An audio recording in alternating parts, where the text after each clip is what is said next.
This message is brought to you by DoNotAge.org, the longevity research organisation that's on a mission to extend health span for as many people as possible via products that actually work. Start your journey today at DoNotAge.org and use code LLAMA for a 10% discount. That's LLAMA. We are spending way too much money later in life giving marginal benefits to people. And really the unfortunate truth is that if we want to get another 20 years of life into the American population, we have to start investing in health when we're young. Dr. Molly Maloof is a San Francisco-based medical doctor, biohacker, and health entrepreneur. Hello and welcome to LLAMA, the Live Long and Master Aging podcast. I'm Peter Bowes. This is where we explore the science and stories behind human longevity. Well, my guest today is Head of Medical Science at Sano Intelligence. She is a data-driven, I think it's fair to say, biomarker-obsessed medical practitioner. She's smiling, it must be true. All about enhancing health and health span rather than treating disease when it inevitably happens. Dr. Molly Maloof, it's great to see you. So great to be here, Peter. Thank you. Is that accurate? It's about hitting that problem before it occurs. It's prevention rather than cure. I really love that introduction. I might have to save that and use that in my bio. Oh, well, that's good. It's good to be accurate. So Sano Intelligence, what is it? Sano Intelligence is a continuous glucose monitoring patch. It's a microneedle patch. So instead of it being a needle in your arm like the current CGMs on the market, which are clinical grade, we have a microneedle approach. So for a lot of people, putting a needle in their arm and wearing that for 2 weeks is concerning and scary. So we're going to be sort of an introductory tool people can use to put on their arm, find out through the course of a day how their food is affecting their blood sugar in real time. Is this something we could all get access to? Because obviously one of the issues, and this is something I'd like to do for myself, I haven't actually ventured into that area yet because when you're biohacking, I think you can be deluged with so many things you can monitor. And I'm kind of quite strong on just doing one thing at a time, or at least progressing slowly. However, if I did want to monitor my glucose, getting hold of a glucose monitor isn't that easy, is it, in this country? It's not. In fact, it's clinical prescription right now, and even if you have diabetes, type 1 or type 2, it's actually pretty hard to get one from your doctor and get it covered by insurance, because a lot of times you have to be a fairly brittle diabetic to actually get the treatment you need. And so I personally feel like this is the best tool for monitoring glucose, and glucose is the ultimate lifestyle biomarker. And I think it's actually one of the better longevity biomarkers as well. So let's dig deep into that. Actually, what I want to do is talk about you and your background and how you got to this point. But since we're there, since we're there, let's dive into glucose. Yeah. And simple question, why would I want to monitor my glucose on a daily basis? There are so many different reasons, but the first one is that we have an epidemic of diabetes, and prediabetes is happening far more commonly than we realize. In fact, around 80 million people have prediabetes and only 11% of them know it. And part of the reason why not everybody knows they have prediabetes, which, by the way, is the state of blood glucose being in a fasting state between 100 and 120. And then there's also a postprandial glucose you can get tested, which is after meals. If that's too high, you can also get a diagnosis of prediabetes. So generally, this is the test when you go to your doctor. They say fast overnight, and you get a blood test the next day. Yeah. That is your fasting glucose state. Right. You can also get a hemoglobin A1C to get a diagnosis, although it's not a very good test. It misses a lot of people. It's much more sensitive for diabetes than prediabetes. So the last remaining test for testing if you have prediabetes is a glucose tolerance test, which is when they give you a bunch of sugar and then they test your glucose after the course of an hour or two. Now, the problem with this test is that A, it's time consuming. Nobody does it. Nobody wants to sit in a lab for 2 hours. B, drinking a bunch of sugar is, in my opinion, not the healthiest thing you should have to do for your body. And the third problem with it is it's not a real-world experience. To me, the best test for your glucose metabolism is continuous monitoring, because you can actually see how your blood is changing over the course of a day, over the course of a bunch of different meals, over the course of different exercise programs you might be doing. And but back to what I was saying before about prediabetes and diabetes, a lot of people don't know they have a problem before they're really sick. And the prediabetic state is a pathological state, in my opinion, because all the research that I've done is showing that we're losing organ reserve when we increase our blood sugar over the course of our lives. Over the course of many, many years, our blood sugar can slowly climb, silently affecting us. It can affect our vision. It can affect our kidney function. It can affect our blood vessel function. And a large percentage of heart disease is related to poor blood glucose control. So we're waiting till it's too late. And by the time you have diabetes, your body's already lost half of your beta cell function. And you've actually lost a lot of beta cell function when you have prediabetes. So I think we really need to be thinking about blood sugar far sooner than the doctors are telling us. Are you suggesting that this is something we should therefore all be doing? Because I do. we could be preventing a condition that might simply not otherwise occur to us as being susceptible to. Well, it's not even just heart disease and diabetes, but cancer lives on glucose. If your blood glucose is high over the course of many, many years and you have a little bit of cancer, you're just feeding it fuel. So I think it's really important to manage blood sugar. It's like a core part of my practice at this point, because if you have poor blood sugar control, you also have impaired hormonal function. It affects cortisol. Cortisol can lead to insulin resistance. It can raise your blood sugar, but then it can also make you crave sugar. So there's this whole intertwined relationship between blood sugar and cortisol, blood sugar and your thyroid, blood sugar and your sex hormones. And if you don't have good control, it can affect everything downstream. So tell me more about the patch that you're Sure. developing. What stage are you with it? We are getting better and better accuracy every day. We are hoping to launch in 2019. It is not an easy task to create new technology. I, for some reason, love working with really hard problems, and hardware companies are, in my opinion, some of the hardest problems to solve because they involve, software, firmware, hardware, design, data interpretation and planning and product development and user testing. And so we're doing all these things right now, and we're doing some small private clinical studies to test it with different interventions. So we're coming along. I would like to say that we're going to be hopefully launching in 2019. That's what we're really aiming to do. And in terms of the physicality of the patch, how easy is it to wear? Do you realize you're wearing it? What does it actually involve on a daily basis? So you have to, the difference between our patch and the competitors is these other ones are disposables.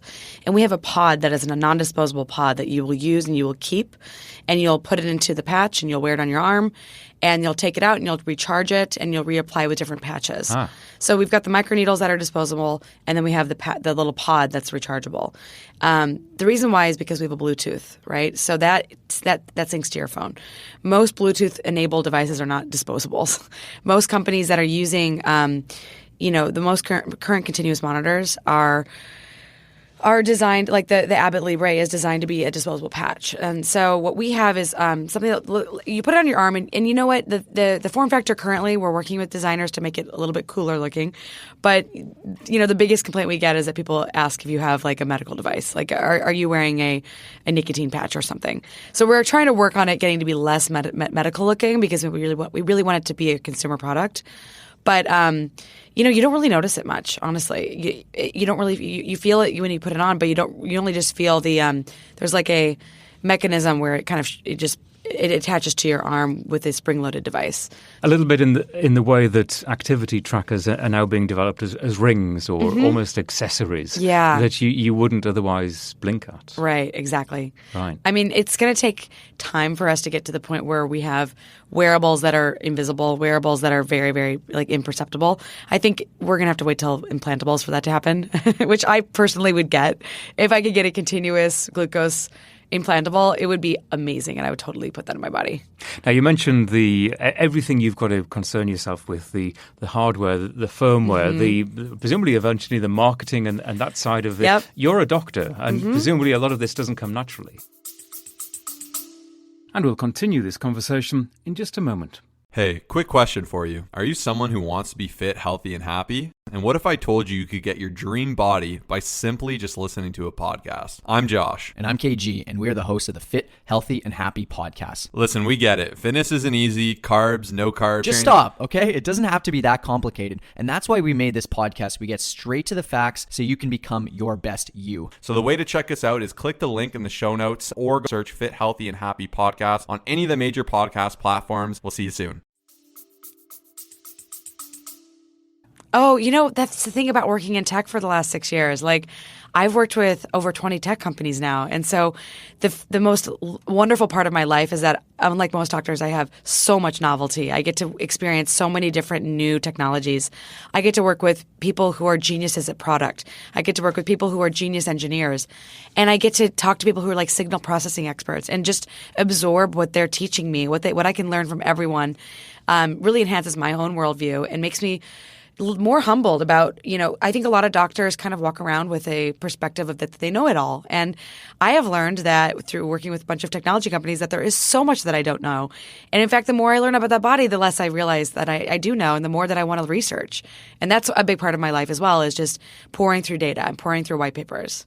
Have you always been like this? Let's go back to my original thought. What were you like as a child growing up?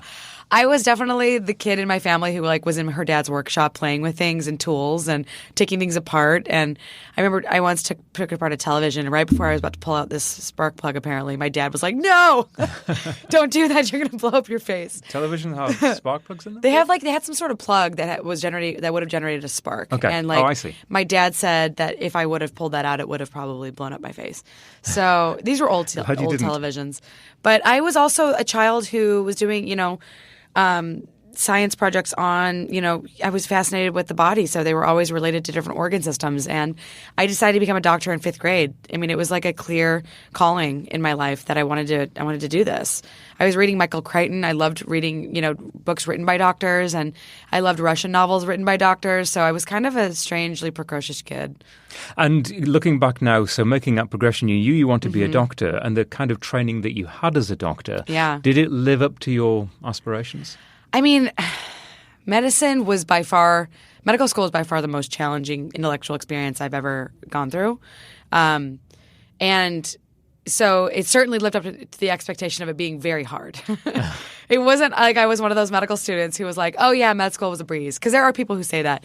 No, not for me. It was hard. I had to study a lot. And in the process of studying a lot, I let my health fall to the wayside when I was in med school. And through that experience, I realized that I needed to take better care of myself. And so I started doing yoga, and I started exercising more, and started eating normal meal times. I stopped skipping meals. I started sleeping better, making sure I just cut myself off from studying at night, and meditating. And I did all these things for my lifestyle because I'd gone to a psychologist because I was so upset that I was like not thriving in med school. And he said, well, look, you're just not managing your stress well. And I'm like, oh, so I'm not anxious or depressed? And he's like, no. I'm like, he's like, it's your responsibility to fix this. I'm like, oh. And I took it seriously. And I did that, and I dramatically improved my performance in school. I dramatically improved my brain function. I dramatically improved my relationships. And I realized that lifestyle medicine was something that I could pursue. There's an interesting parallel here, isn't there, between your own life and what you were learning in medical school, the classes that you were going to, that clearly perhaps weren't teaching you what real life was showing you. No, not at all. And in fact, because of that, I decided to design a course for students called Physician Heal Thyself, Evidence-Based Lifestyle. And it's funnily enough, I did this course the first year that the American College of Lifestyle Medicine by David Katz was founded. So I feel like there was a lot of people in the world thinking about lifestyle medicine at the time. And I just happened to be like a precocious medical student thinking, okay, we are not being taught about nutrition. We were taught basically calories in, calories out. And I argued with my teacher because I was reading that book, Good Calories, Bad Calories. Right. And I was thinking, this is new science, and we're being taught out-of-date science, and this is kind of ridiculous. So I brought in experts who I thought knew more than my current professors did about things like functional medicine and integrative medicine and osteopathic medicine and acupuncture and all these things that we just weren't being taught in an allopathic medical school.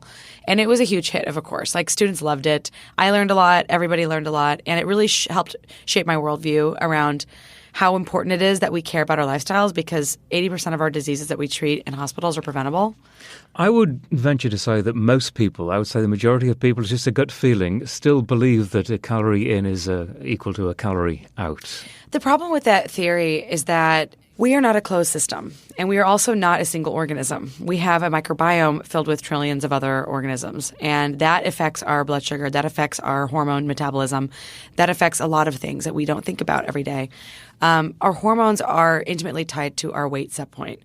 And when people develop obesity and overweight over the course of many years, that also changes the structure of their brain, the parts of their brain that establish these set points, right? So you alter your body's physiology by the nature of how you grow over time. And the problem with calories in, calories out is that there have been plenty of studies showing that, like, people have literally done studies where they add more calories to their diet. What it does is it ramps up their metabolism like a thermostat. So you put more fuel on the fire will burn harder. Anybody who's ever fasted will understand that if you fast, you will burn much colder. You will literally turn down the temperature in your body. There's this great episode on Being by Krista Tippett about a physicist who was studying heat transfer and aging, and he basically felt that essentially that he feels that, like, aging is essentially this process of time, like our body's changing over time. But one of the things that he said was that the difference in heat is how our bodies detect time. He was theorizing, and so essentially one of the theories that I have around fasting is that when you fast, you're literally turning down your body's metabolism, and you're slowing down your body's ability to age as fast as it normally would be. I have a better explanation to that written out, but I mean, we can get into fasting next. But well, I was good, since you've brought it up, and I've experimented with fasting. I know you have too. What kind of fasting do you do? And this is one of the, I suppose, irritations for me, is that people say fasting, and it can mean, frankly, it can mean so many different things. Exactly. Well, first and foremost, the initial concept of fasting is like the period of time when you're not eating, right? To me, like, the moment you stop eating is the moment you start fasting. And so you and I are fasting right now. We're fasting right now, but the problem is that it also depends on, like, when was your last meal, right? So, to me, like, when you stop eating is when you start fasting, and most people are eating 6 to 7 meals a day. And so most people are not really fasting very much at all. Most people are also eating a late night snack or a snack later in the evening, and the moment they wake up is the moment they start eating. So they're probably fasting for maybe 8 hours if they're sleeping. And the problem with that is that you're pushing a lot of insulin into your body throughout the day. And insulin is a growth hormone. It's a hormone that puts weight on your body and keeps weight on your body. And so if you always have insulin in your body, you're going to be maintaining whatever weight that you have right now. So that's another reason why calories in, calories out is problematic, because if you're eating a lot of refined carbohydrates and sugars, you're putting a lot more insulin into your body because your body has to compensate for that huge stimulus, and it usually has to overcompensate by pushing out more insulin than it needs. And by doing so, you're putting your body in a growth state, in a state that's wanting to put weight on over time. So fasting is magical because fasting puts your body into a state of catabolism versus anabolism, right? When you think of the word anabolism, it's like anabolic. Think of like growth. Catabolism is breaking down. Now, there's some benefits to anabolism, like putting on muscle. But there's also some benefits to catabolism, like losing weight, and autophagy. Autophagy is the way that we take out the garbage of our cells. And fasting is one of the best ways that you can activate those processes in your body. Autophagy, some people describe it as cells eating themselves. Exactly. Throwing them out of the body. I just think about it as like a dirty kitchen that someone cleaned up, put the garbage down the garbage disposal, took the garbage out, and now it's spotless. And fasting accelerates that process. It absolutely accelerates it. And when I started getting into fasting earlier this year, as one of my New Year's resolutions, I was like, I'm going to learn how to fast. And so I always recommend, because bodies don't like being shocked, to take your body and slowly ramp it up to the point of getting to the 16-8, which means 16 hours fasting, 8 hours eating. That means if you're actually eating for 16 hours during the day, you basically want to either eat breakfast an hour later or stop eating an hour earlier, whatever it takes to slowly compress that time period that you're eating to an 8-hour period, and stick with that for a little while your body adjusts. So slowly, hour by hour, week by week, get your body to adjust to this new regimen. If you can do it easily, you can accelerate the process. But then one of the benefits to getting to like a 24-hour fast is you're depleting your glycogen stores. And glycogen is your storage carbohydrate. It's your storage fuel. You've got about 24 hours in your body. But when you hit that point where you've depleted your glycogen in your liver, it's called the metabolic switch. And there's a lot of research that's happening in health span extension around how beneficial this metabolic switch really is to improving our health, improving our metabolism, improving our metabolic flexibility. And metabolic flexibility is this fascinating new term that I only learned about a year ago that is basically our ability to switch from carbohydrate burning metabolism to fat burning metabolism. And our ability to do that effectively and easily declines with age because a lot of people develop insulin resistance and lower insulin output as they get older. So this is the point at which you begin to move into what's known as ketosis. Right. You're burning fat-burning ketone Yes, bodies. exactly. And you can be burning fat and carbohydrates at the same time. What people kind of get confused about is they think that you either have to be in full ketosis, burning only fat, or only burning carbs. Most people are actually burning a little bit of each. And there's a really cool tool called the Lumen by Metaflow. It's this Israeli company that I met about a year and a half ago. And they gave me this device, and you blow into it, and it actually shows you in real time what fuel stores you're burning based on this respiratory quotient, which is a complicated way of describing the difference in the difference in carbon metabolism by whether you're burning fat or carbohydrates as fuel. So it comes out as like a number, and the lower the number, the more fat you're burning, the higher the number. It sounds like actually quite a nice, simple way to assess where you are on that scale. I mean, it's a lot faster than pricking your – I mean, I have a tendency to just like prick my finger and test my ketones and test my blood sugar. Yeah. But it's nice to just blow into something and have to do that without having to think, okay, like where am I at? It does. I think the company's really early. It needs a lot of work. It's still like any new hardware company, but I think it's very, very promising. So explain for us what is the benefit of moving into that keto adapted or fat adapted state. Yeah. I'm going to preface this with I'm not a big believer that everyone needs to be ketotic. In fact, I believe that there are times and places in both our individual lives as well as the individual seasons where we will want to be more fat adapted versus more carb adapted. To me, carbohydrates are fast fuel that are great for burning when you are active. If you are out and you're running around and you're really busy and it's summertime and you're getting a lot of activity, you're going to eat more carbohydrates because you're going to need more effective fast fuel. In the wintertime, when you're not moving as much, burning fat and being a little bit more ketotic is better, I think, because it's going to keep you from putting on all that winter weight. And I think it might reflect the way that humans evolved. You generally would see more plants in the summertime that are able to be harvested, right? And then in the wintertime, you'd be eating whatever's in storage. And fat is your storage.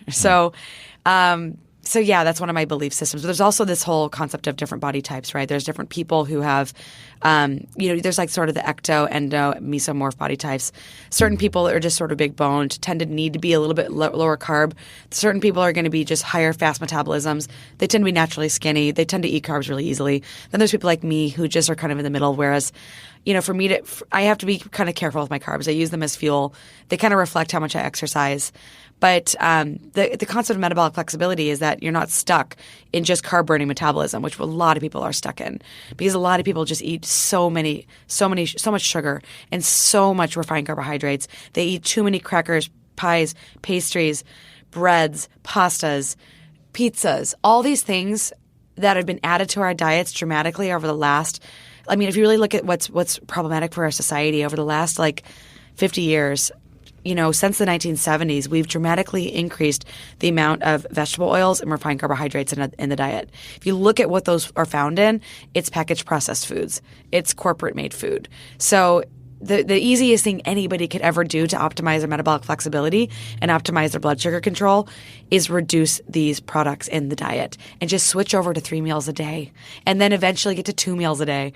And to me, that's like a superpower. If you can actually even fast for more than 24 hours without getting crazy, without getting hangry, which, by the way, I used to get hangry. Now I can fast for a few days easily. What's your definition of hangry? And can you give me a scientific basis for us? Sure. I mean, I actually read a bunch of papers on this. So hangry is when people get emotionally upset at a physiologic response that they're having that they are not adapted to. That's my definition. So when people are not adapted to food deprivation and they're eating only carbs all the time and they're on this glycemic response roller coaster where they're always they're literally pulsing sugar, pulsing insulin that causes a spike and a drop of their blood sugar, which makes them hungrier, which makes them riding this little roller coaster all day long.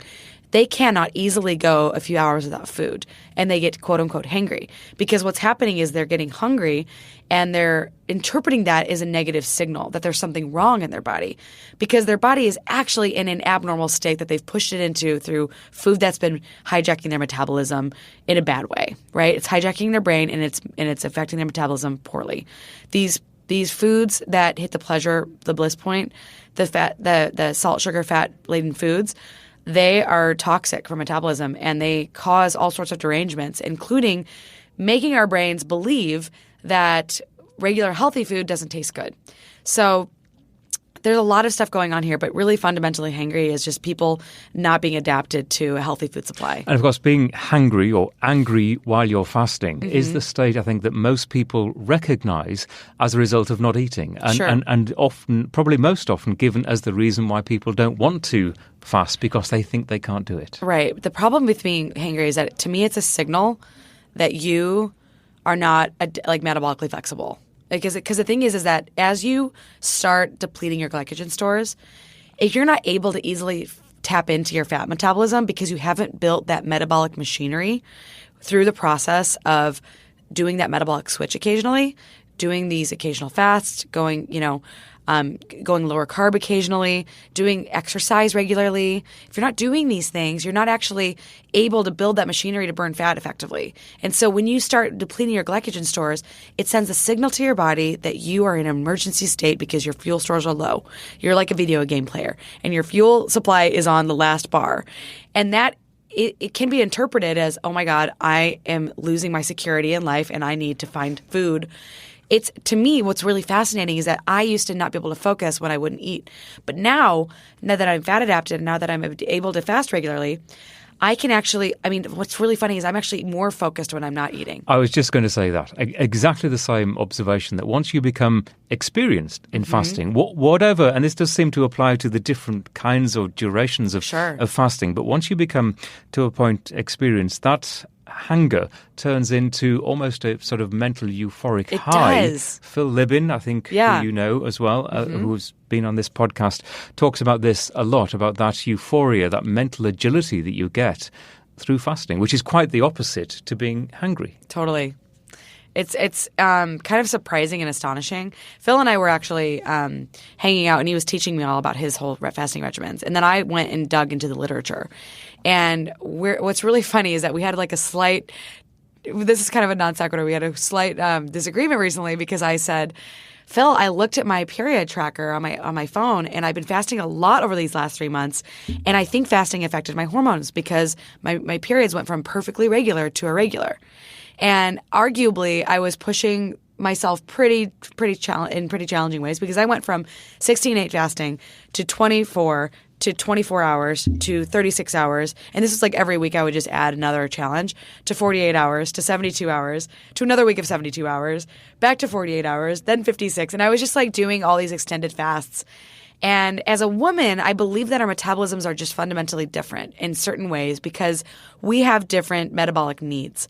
Our bodies are really designed to reproduce and to feed babies. And so when we are without food for a period of time, it sends a signal to our bodies that, and this is what I believe, that we need to focus on self-preservation rather than reproduction, because our body cannot do one. It's like if you have a major life stress, for example, a lot of women will get irregular because the stress is a signal to their body that they're not safe. Your body doesn't want to reproduce when it's not safe, and so fasting too much can disrupt female hormones. So it's really, really important for women to recognize that you can go overboard. It's really, really, you have to be extra vigilant as a woman because women are prone to body dysmorphia. Women are prone to eating disorders. And so I think that even though the last 3 months I have gotten so many physical benefits from fasting a lot, I've also recognized that I need to bring this just like I actually give a disclaimer, like a cautionary disclaimer for meditation, because meditation can cause psychotic breaks. Fasting can activate all sorts of problems in people, including and especially women need to be careful about it. Yeah, and it's the disclaimer that I always give as well, that fasting putting it simply, isn't for everyone. And I think we're all very individual. I'm going to disagree with you there. I'm going to totally disagree with you there. Not for everyone? I think fasting is for everyone. I think fasting is, in fact, maybe there's a small percentage of people who have metabolic genetic diseases who absolutely probably cannot fast effectively because of some sort of, abnormality in their body's makeup. But I actually think that most of modern disease is a massive fasting deficiency. And the fact that we have a metabolism that's still adapted to fasting and we haven't been giving it that signal enough means that like part of the reason why we are so sick is that we are never switching that we're never flipping the metabolic switch. We're not exercising enough. We're not doing the things that our bodies have been evolutionarily adapted to do. And so because of that, I think chronic disease is a byproduct. Interesting. Although I think I would, and maybe you will disagree on this as well, but I think if you are considering fasting, you need to take, or at least have your doctor or a registered dietitian take a good look at your life, and your state of your body and your diet, and just assess whether in the very short term it's something that's sensible for you to do. Well, right. Like if you're pregnant or pregnant or breastfeeding, great example. You don't want to be taking the fuel and metabolizing it. It needs to go to building your baby and your baby's brain. Exactly. Yeah. We mentioned Phil Libin. If you want to listen to Phil's story, and it is an extreme story. It is a great story. It's a great story. It's episode 22 of the podcast, if you want to look in the index and find what Phil has to say. And it brings me back really to one of my first thoughts, and that is there are so many different types of fast. Phil will talk about his 7 or even 10-day complete water fast, and he loves it. He thrives on it. Oh, yeah. He does coffee too, though. He does coffee, yes. There's a little caffeine getting him through. That's very different to your 16-8 or maybe a 23-1 or a 36-hour. Or the Prolon, right? Or the Prolon, which I've done, which is described as a fasting mimicking diet. It's not a complete fast, so you eat maybe days 2 to 5, about 700 calories, just over 1,000 on day 1. So it's enough of a reduction. You certainly go into a ketotic state after a couple of days, and I've proven that myself. But you're not completely fasting, but you are fast mimicking. Your body, I suppose, is tricked in a sense to think that you are actually in that complete It's really fasting intelligent. state. It's fascinating, isn't it? Have you tried that? I have tried it. I actually personally feel that it's easier to fast with nothing than it is with something. And actually, that's something that I discovered through a series of experiments I was doing with Phil on 3-day fasts. And basically, I discovered that the fat fast that Jason Fung was talking about, where you have a little bit of fat if you need it, that was actually the hardest fast for me. The easiest fast for me was the one with just straight coffee and tea, because all the extra caffeine was really great for metabolism. And I actually dropped into ketosis faster than I did when I had extra fat, because it makes sense. I was actually burning the exogenous fuel versus my own fuel. But I also found that I did a 3-day fast with human ketone esters, and I felt that was somewhat helpful, but not. I personally think that the easiest fast for me was the one that was just coffee and tea. A lot of people say that. Coffee and tea. So did you find yourself consuming more caffeine than you would normally during that time? Definitely. Is that okay? I don't know. I don't really condone excessive amounts of caffeine.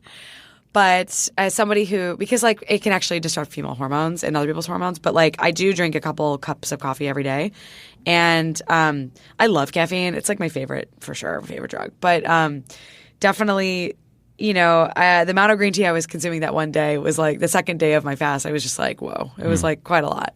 So you're now in the biotech world. You still see patients? I still do, yeah. In a sort of boutique practice Yes, exactly. way? Just tell me about that. Well, the best way to describe it is it's bespoke medicine. So I really do made to measure medicine. So it's based on your body's chemistry, and by that I mean your genetics, your metabolomics, your clinical chemistry markers, your hormones, your microbiome, your immune markers, your micronutrient tests, your continuous heart rate variability monitoring. I like to look at the body from a perspective of it's like a data science, right? So I want to get as many interesting signals as possible and then figure out what's noise and figure out what's actually something that reflects what's going on in that person's body and their life. And so I take a 2-hour medical history. So I ask so many questions to an individual, and I have about 20 different questionnaires I go through to figure out what's going on with their health and what's going on with their lifestyle. And through that, I'm able to figure out, okay, where are the biggest deltas that we need to close to optimize this person's health so that they do not decline further or that they become even higher performing. And so let's just take an example of a 50-year-old woman, for example. Yeah. Is there, coming out of, let's say it's an otherwise, there's nothing significant wrong, she's not really complaining of any problems.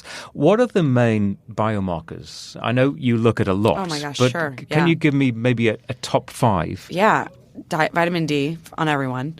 It's just so important for immune system health. And immune system health is so important as we age because our immune systems eventually fail us. And because of that, we develop things like infections and cancer. Our immune systems are intimately tied to our ability to protect ourselves from virulent diseases. And so vitamin D is just fundamental to immune system health. And most people are spending 90% of their time indoors.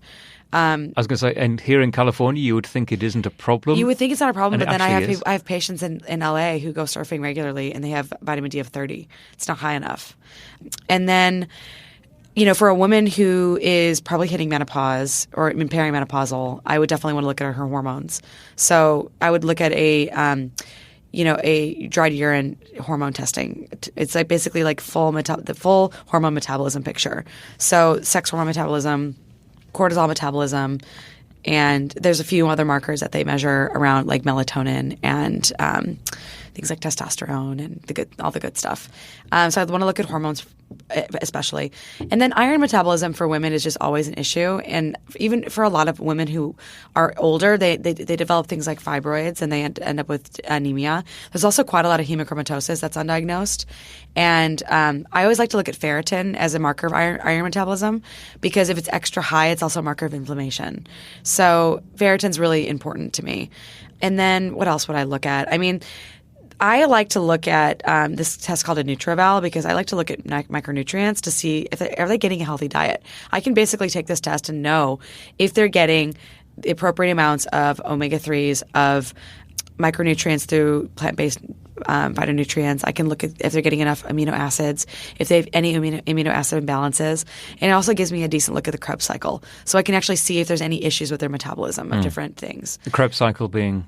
It's our bodies have mitochondria, and the mitochondria have different metabolic machinery for using carbohydrates or fat as fuel. So using this test, you can actually see if there's any issues in these pathways that are causing them to have basically any problems with metabolism, for example. There's a lot of things that can impair metabolism that we don't look at, like heavy metals. So certain things like mercury can cause defects in these pathways. Do you think mitochondrial health is underappreciated Absolutely. by the medical profession? 100%. I mean, it's one of my biggest interests right now but it's also something that it's not the first thing that I look at because a lot of what you do upstream will affect it downstream. But mitochondrial health, I mean, fasting and reducing sugar is like the best thing you can do for optimizing your mitochondrial health because autophagy is partially related to optimizing mitochondria, and mitophagy is a thing that they talk about in all the literature around health span. That fasting can help basically enhance mitochondrial health. We did an episode about NR, the vitamin B3 supplement. There's a lot of press about it at the moment. Like NAD supplements to boost NAD. Yeah. What do you think about that? Like niagen and elysium. That's exactly what we did. I think they're great. I think there's a lot of promise to them. I used to kind of write them off a little bit, but the more research that I do, the more I'm like, no, there's actually some real serious science to this. It's still a little bit too expensive, unfortunately, but I've taken them in the past.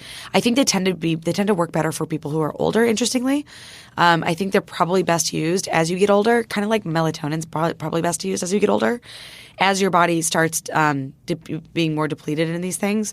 You tend to get a bigger effect change. So someone who's young may not need it as much as someone who's older. So your patients clearly will pay a significant amount of money for your expertise. I'm just curious, for those people who can't afford that, what best can they do when they go to their doctor and they're in there for 10 or 15 minutes, that crucial consultation, maybe once a year if they are lucky. What should they be asking the doctor? I think a lot of people are not getting like full blood panels from their doctors. and they're getting like a few metabolic biomarkers. But I do like at a baseline, like, like for the blood, I do, you can get like 70 biomarkers for about $400. And that, and I've gotten the cost down dramatically, but like $400 is still a lot of money for a lot of people to spend, but there's a lot of data in just blood tests. And so I think that like, even though I'm doing urine and I'm doing stool, I'm doing wearables, I'm doing all these other fancy tests, the basic blood tests you can get from your doctor that are overlooked are things like CRP, homocysteine, lipoprotein particle analysis of your cholesterol. A lot of people are just getting regular cholesterol panels, and they don't know if they have problems with LPA. They don't know if they have problems with LDL particle B patterns. They don't know if they, like high resolution CRP is a great marker for inflammation. Even just a white blood cell count is really helpful, because if it trends up too high, that's actually not great for longevity. And then if you get a bunch of these, there's actually a company that my friend started, and it's a website, and it's called, there's a few companies. There's InnerAge by this Harvard researcher that works with basically a bunch of biomarkers for detecting what he thinks your real age would be. And then there's also Alexander Zavrankov has a website that like you plug in these biomarkers, it can give you what your biological versus your chronological age would be. Yeah. So like we're starting to get some really fun ways to biohack your own labs, but you need to get those labs in the first place. My friend Joe Cohen at Self Hacked has a platform as well. I really like his platform. Getting the numbers and starting to interpret them and figuring out what they mean is like part of your job as a human. And expecting your doctor to do it all for you for what he's being paid to do is just not realistic, because doctors aren't paid for health. They're paid for sickness. The healthcare system is a sickness billing industrial complex. And this is going back to the old paradigm, isn't it? Yeah. And so if you want extra, you have to pay a little extra. And the thing is that someday we're going to be able to prove to insurance companies that this is going to expand people's health and reduce morbidity and probably mortality. But until we get to that point where insurance companies really are bought into this, we have to spend a little bit extra money out of pocket. So I get an HSA, and I use that funding that's tax-free to pay for my labs. Yeah, I've just got one as well. It's great. I think, again, underappreciated by a lot of people. But yeah. Purely, we're talking here in the United States, maybe this isn't applicable around the world, but purely from a tax management perspective, it seems to make sense. I think so. Yeah. Is there a danger that we over-test? And that question stems partially from going back quite a few years when there was a lot of interest in whole body scans. Yeah. And I remember doing a story about it and getting a lot of criticism from people saying, well, is there a danger of false positives here? Are we overstepping that mark? I think it depends on the type of test and what you're testing for. Like, yes, we are definitely over-testing with CTs. I mean, CAT scans are a lot of radiation. It's like 100 X-rays every CAT scan. So if you can avoid getting a CT scan, yeah, don't do that. Now, are we over-testing? I mean, like, everyone's going to argue with me that, yes, I'm an over-tester. But I also am not so obsessed with like necessarily that individual biomarker in as much as the patterns that I see over time. So when I look at like the blood labs of a person change over time over the course of working with them for a year, like someone might say, well, doc, it's like been 6 months and I don't feel that much different. And then we look at their labs and they've gone from the red range in multiple biomarkers to the yellow range to the green range. And now it's like I'm showing them that like they're basically aging in reverse in terms of their biomarkers. And to me, it's like, that's helpful because you don't always notice the effects of your changes as fast as you notice the blood labs change. So I'm a big fan of testing more often. I like to test every 3 months. Interesting. Actually, you just reminded me something. Going back to the conversation about fasting, there are lots of elements and lots of benefits to fasting. We've focused in our conversation mostly on the things that you can feel and see now. Mm-hmm. And for most people, that is fat loss, weight loss. There's a longer term perspective to fasting, and there's things going on inside our bodies that we can't see that may in 20 or 30 years' time, and I'm thinking of cancer prevention, that could be a huge benefit and could potentially be the biggest benefit of fasting. Well, like I had a friend who emailed me. He's a young guy. He's really healthy. And he says, Molly, I got my Wellness Effects labs back and everything's fine except for my LPA is really high. And everything I seem to read online says that you can't do anything about it. And I go, well, that's funny because I just read in Jason Fung's book, The Complete Guide to Fasting, that somebody reported dropping their LPA dramatically through fasting regularly. And I mean, that's just one thing you can do. And just tell us what LPA. Lipoprotein A. It's a largely genetic marker of cardiovascular risk, essentially. Right. So he's very concerned about it. And I'm like, I used to think that it was just fully genetic and that you couldn't do anything about it. But now there's all these case reports of people dropping their LPA through fasting. So, maybe there are things we can do. I mean, part of the reason why I am such a big believer that fasting should be a part of our lives is, I did research on all these different diseases that it could help, and cancer reduction in animals dramatically, cardiovascular disease risk reduction, hypertension reduction, improving heart rate variability, reducing cholesterol, reducing blood sugar, and reducing risks of autoimmune diseases. I mean, there's a lot of benefits to it. And these are a lot of things that, by the way, run in my family. So, I was like, wow, I could take all these supplements, which I do, or I could maybe just start fasting more. And I think fasting is actually a lot easier than people realize. It's just we're so adapted to just eating all the time, and we're so stuck on this sort of treadmill, the hedonic treadmill of food. And the problem with that is that it's always about that next hit, and every meal is in a lot of cases for a lot of people their next hit of the food addiction that they have. So it's funny. There's actually this group called Overeaters Anonymous, and I don't necessarily recommend people go there because there's a religious component to it, but pretty much all they espouse is don't eat refined sugar, don't eat artificial sweeteners, basically they say don't eat any sugar, don't eat any refined flour products. And that's all they tell people to do, because that actually can reprogram your brain and your dopaminergic signaling pathways to be less obsessed with food. And when you become less obsessed with food, then your body can actually start adapting naturally to what it wants to be eating, which is whole natural foods. Yeah, there's some simple big changes we can all make. It's taken me years to do this stuff. Right, exactly. Years. First, now getting rid of refined carbs is really hard, but it's taken me, I've done it over the last few years. Increasing my vegetable intake to 6 cups a day has also taken me years. Reducing my sugar intake to almost zero. I eat dates and fruit. Do you intake those vegetables as vegetables? In other words, raw vegetables? I eat them as vegetables, cooked and raw. Right. So they're not a smoothie, maybe? I don't really do as many smoothies anymore. Right. Mostly because, I like smoothies, but to me, people don't understand this, but when you put something in a smoothie, even if you're putting a lot of fiber in it, you're still turning that fiber into powder. And so you are getting rid of some of the fiber benefits. There's almost an element of processing there. You're basically chewing the food with a bunch of rotating teeth. So you are breaking down the food, and I don't think it's a problem necessarily, but there are certain there's some fiber that you are going to break down more in the smoothie, but if it means that you're going to get the vegetables in your body, then do it. So I asked the question about vegetables because I think that just observing people, that is the barrier of just the practicality of eating vegetables. It's preparation. A piece of broccoli, carrot, whatever it is. I meal prep vegetables once or twice a week.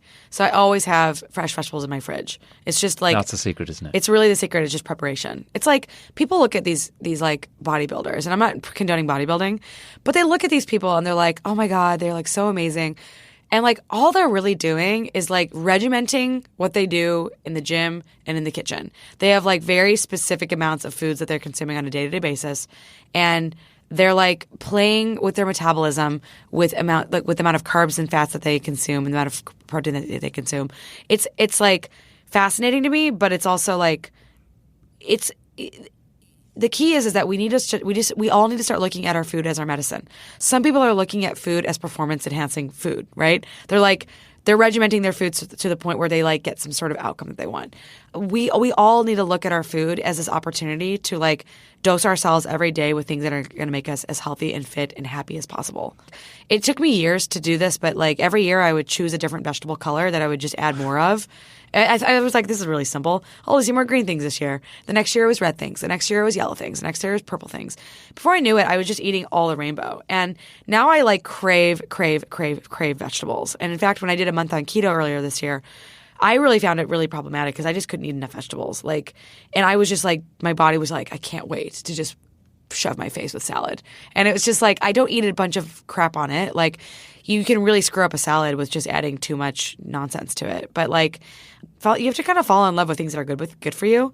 And to me, that's just the secret. It's just like, learn to love things that you think are not good. You mentioned supplements a little while ago. Oh, yeah. How many do you take a day? Oh, man. I should show you my bottle. So I have a custom compound that I make myself. And normally it's around 10 to 12 pills. But this one is about 18 because I experimented with adding a prenatal into it. So I took a prenatal formula I designed and I added it to my custom. So now it's 18. But it's got milk thistle. It's got, all my bees. It's got, a few other detox supplements. It's got a bunch of things in it that to me make me feel awesome every day. And most of the things that are in the supplement are based off of my labs.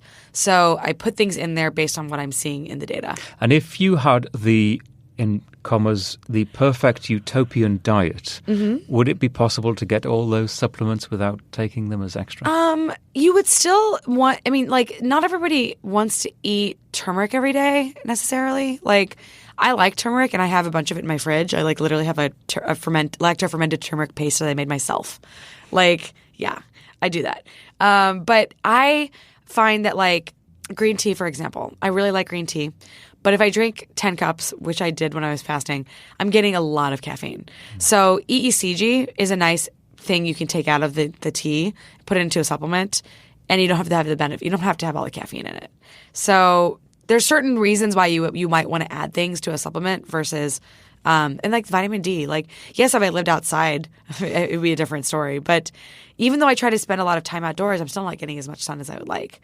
So I think, yes, you could probably get it from a perfect diet, but most of our food supply is, unfortunately, the soil that we're growing things on is being more and more depleted every day. So, that's the saddest thing about our environment is that we do not realize how much the way that we live our lives and the way that we are just, we're really harming the environment, how that is harming our bodies, how that's harming our access to nutrients and food. And so, we're not living in the same kind of food environment that we were 50 years ago. And of course, the ultimate goal here, and we talked about it at the beginning, is health span. This phrase that I use a lot, I'm sure you do as well. What is your definition? I think it's as simple as the number of years that we have living healthy, free of disease and disability. It's the concept of compression of morbidity. And the definition of morbidity is disability and frailty. And so, having seen grandparents of mine decline over the course of many years and just to be debilitated by disease, I said to myself, this is not going to be my destiny. This doesn't have to be our lives. There are enough cultures in the world where people thrive into old age with energy and vitality that we just are accepting of this experience because it's so commonplace. And it's so sad to me that we have made diabetes seem like a inevitable disease in a culture that essentially just wants to treat it with pills and is totally okay with the government paying $70,000 to give people artificial limbs because they had to have a limb amputated. What if we spent that money on keeping them healthier earlier in their lives? What if we spent some of that money on keeping children healthier and in establishing good habits younger in life? What if we spent it on teaching pregnant mothers how important it is for them to have good blood sugar control? Because if they don't have good blood sugar control, they are programming the metabolism of their children to have detrimental effects later in life. So I think that we have it all wrong. We are spending way too much money later in life, giving marginal benefits to people, and we are not investing in health when we're young. And really the unfortunate truth is that if we want to get another 20 years of life into the American population, we have to start investing in health when we're young. It cannot be when we're 50 and 60. That is too late. I have to be a vocal person about this because I don't feel like enough people realize that you can't just say you don't care. I cared about my health when I was young. In fact, one of the things that was really interesting is that I thought I was caring about my health when I was young, when I was actually pushing myself, burning myself into the ground with way too much work. So we need to reconceptualize the way we even understand health. And it's not so much, it's partly not caring, but it's also that young person's image of them getting older thinking, I'll deal with it then, or they'll have found a cure by then. I can Sure. smoke now, it's okay, because Right. by the time I'm 50, it won't be a problem anymore. Yep. Which is hugely misguided, of It's course. totally misguided. And, you know, the bigger problem that I have is that it's also this mantra in our culture that like, oh, the healthcare system will take care of me, or Social Security will take care of me, or Medicare will take care of me. That is not going to be the case when we are grown-ups. Like when we are older, I'm just not convinced that we are going to have healthcare available for everybody if we continue with the level of disease that we have today. It's just too expensive, and so it's bankrupting our country. It's far too much of the GDP. It does not make economic sense, and so I think that the thing that we need to think about is reconceptualizing health as instead of being this complete absence of disease or infirmary, it's the ability to adapt and self-manage in the face of adversity. And that means that it's not about managed care. Okay? The healthcare system managing your care is not enabling you to adapt and self-manage. It's managing you. That is not what we need to be teaching people. We need to be teaching people that you need to take control of your health. You need to have ownership over your destiny. This is your body, and you have responsibility for it. And we're not teaching children that, and that's the problem. We're teaching children by the way that we train them, by the way that parents basically use food to pacify them, the way that even one of my family members uses packaged processed cake, not really cake, but crackers to make her daughter calm down. What she doesn't realize is that she's putting your kid on this glycemic roller coaster, and the kid's brain is responding to that insulin surge and that blood sugar surge and that drop. And that by giving her these foods, she's actually programming her to associate food with I'm okay. And the problem is that you need to be able to be okay without food, because that's actually what our bodies are designed to do. We're designed to be able to survive long periods of time without food. And, you know, like that's what we've lost. It's a fundamental re-education, not only of medical practitioners, but everyone. It is. From what you're saying. It's a fundamental worldview shift. Look, I would love for the invention of calorie restriction mimetics and exercise mimetics to come. I would love for me to be able to take a tool and just take a supplement and get all the benefits from not having to fast and work out, because frankly, it's hard work. But I don't think that's going to happen. I don't think it's going to happen. I just don't think it's going to happen. I've looked at this a lot over the years, and I don't know that I want it to happen necessarily. I actually quite like my exercise. Yeah. I enjoy love exercise. Sweating. But you know, exercise is taking me years to tired. get back into too. Yeah. I was actually fairly sedentary during my 20s. I was very fit during my teens. I was a competitive runner.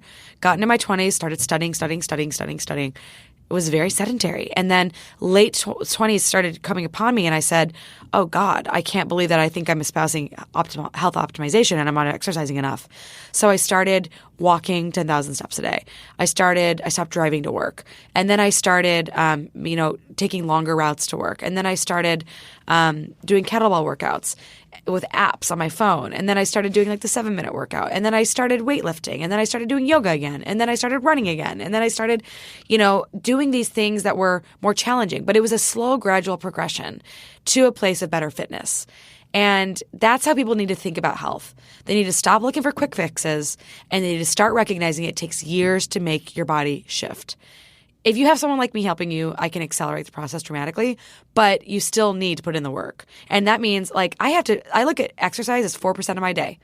I'm starting this meditation program. It's an hour of my day. 4% of my day is going to go to meditation. And do you prioritize it? I have to now. I've signed up for this program. Like, I'm doing it, I'm like committed to it. But the more that you commit. But you want to do it. I do want to do it because one of my goals at the beginning of the year was I want to be able to maintain the best brain function and the best relationship function despite anything that life hits me, which means I want to be able to be calm under pressure. I want to be able to be the best version of myself under stress. And to get to that point, you actually have to give your bodies a little bit of stress over time to get your body acclimated to doing things like this. So, for example, I was fasting while I was traveling from Israel to Lebanon. And you're not supposed to do that. And I did it anyway. And I did get stuck in Lebanon for 3.5 hours. And I did get through, but it was a tenuous process of, taking my statement and going to the military court and figuring out what was I doing in Israel. I told them 2 years ago, but I was just there. And I was fasting the whole time, and I was like so calm, so collected, not sweating, having a good time, joking around in the back of this windowless room filled with cigarette smoke. And I'm like, I did it. Like, I actually brought myself to a place where I can be under serious stress and I can be perfectly calm. And I just used my iPhone app or my Apple Watch app, the breathe function. I did the breathe and I just started breathing deeply. And I was like, we are such resilient creatures if we want to be. But you have to choose. And the way that you become resilient is you have to have control of your life and you have to have a connection to others and you have to have a sense of purpose. If you have those three things, then you can adapt to anything that life hits you. But if you don't have those things, then that's where you actually really need to start. Because why do you even need your health if you don't have a purpose for it? Yeah, I agree. That, by the way, the Israel-Lebanon story and fasting, which and I know there's a lot more to the story than you just said, which we won't go into now. But I know you told the story to Jeff Wu on his HVM, his Human podcast. Yeah, that was a fun podcast. It's a great podcast, and I'd thoroughly recommend it. And in fact, it's thanks to Jeff and his team that we're together today. Oh, yeah, it's true. Because I heard you on there, and I thought it was such a great interview that I wanted to meet you. So thanks to everyone at Human, because I think they're a great bunch of they're guys awesome as well. Yeah, excellent. So final question, and I ask this of everyone, and you've gone into this in some detail already, but what are your own personal aspirations as they apply to your longevity? Do you have a vision of yourself at 90 or 100 years old? Do you focus on that, and what is it? I mean, here's the thing. The first thing I want to say is I am okay if I don't get to 100, but I really want to get to my 90s. I really, really do. I want to be fit, and I want to be mentally, and that includes mentally fit. You know, I want to have a sense of inner calm and inner peace. And I actually do have most of the time I have it, but I think that there's going to be a point where when I'm older and I've got grandchildren, I think I'm actually going to probably be more peaceful than I am now. But I think I want to look back on my life and I want to say that I squeezed everything I could possibly have gotten out of this existence. I don't really think I'm going to have regrets because I'm not the kind of person who lives that way. But I do think that I want to have had a few companies behind me. I want to have sold a few companies behind me. I want to have a few kids. I want to have grandchildren, hopefully one husband. You know, like I still want to be traveling, you know, like I love travel. It's like one of my favorite things to do. I would have liked to have gone to most of the countries in the world. Like in terms of health span, like I'm okay with the idea of having to have joints replaced if I need to. I hope I don't need that, but if I do, it's fine. I hope that I have a continuous glucose monitoring patch or a continuous glucose monitor implanted so that I have that in the moment knowledge. And I hope to have made a big impact on the world in reconceptualizing what health is about and actually challenging people to actually just try harder, you know, and to push themselves further and to take and to accept less mediocrity from their lives. Because we are so capable of so much more than we're doing today. And I think that like life is for society is actually getting better in a lot of ways. But for a lot of people, it's the simplest lifestyle factors that are holding them back from reaching their fullest potential. They're stuck at the base of the hierarchy of needs, of Maslow's hierarchy, and they're not surviving well. And part of that's really just comes down to food. And so I hope to have made an impact on the food system in some way. Well, I think you're making an impact already. Thank you. This has been a really good conversation. How can people get in touch with you and get involved with what you're doing? Sure. You can find me on LinkedIn, Molly Maloof MD, on Twitter, Molly Maloof MD. You can find me on Instagram, drmolly.co, drmolly.co. I also have a website with that same name. And you can email me at mmaloof@gmail.com. Great. I'll put all of those details on the show notes, in the show notes for this episode at our website. That's lamapodcast.com, LLAMA podcast.com. You can follow us in social media at Lama Podcast. And if you're listening on the Apple Podcast platform, you can rate us and review us there. And a positive review would be great. It's certainly very helpful as we move the podcast forward. Molly Maloof, thank you very much indeed. Thanks, Peter. And thank you for listening.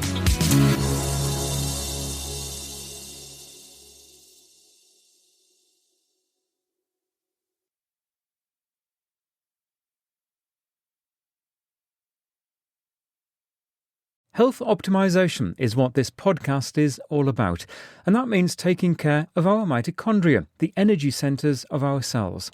Physical strength, avoiding frailty is key, and that's why the science behind urolithin A and the work of Timeline Nutrition is so interesting.